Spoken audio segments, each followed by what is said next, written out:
Hello friends, ఎలా ఉన్నారు? అంత బాగున్నారు కదా? ఈరోజు కూడా మీ వెరైటీ కిట్ ఒక వెరైటీ రెసిపీతో వచ్చేసింది. అరిటాకులో రొయ్యల బిర్యానీ ఆవిరితో ఉడుకుతుంది. అండ్ అరిటాకులో ఉన్న సూపర్ స్పెషల్ క్వాలిటీస్ అన్నీ కూడా మన బిర్యానీలోకి ఎమర్జ్ అయ్యి ఎంత బాగుంటుందంటే అమోఘం అనిపిస్తుంది.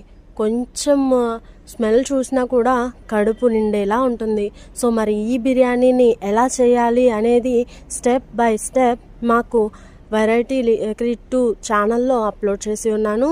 సో ఫ్రెండ్స్, ఒక్కసారి వెరైటీ కిట్టు ఛానల్ని విజిట్ చేసి ఈ బిర్యానీని చూసి చేసి ఎలా వచ్చింది అనేది నాకు ఒక కామెంట్ చేయండి. అండ్ ఈ రెసిపీ కనుక మీకు నచ్చినట్లయితే లైక్ చేయండి. నా ఛానల్ని ఫస్ట్ టైం కనుక మీరు విజిట్ చేస్తుంటే ఫ్రెండ్స్ ప్లీజ్ సబ్స్క్రైబ్ చేయండి అండ్ ఎంకరేజ్ చేయండి. ఇలాంటి వెరైటీ రెసిపీస్ కోసం వెరైటీ కిట్టుని విజిట్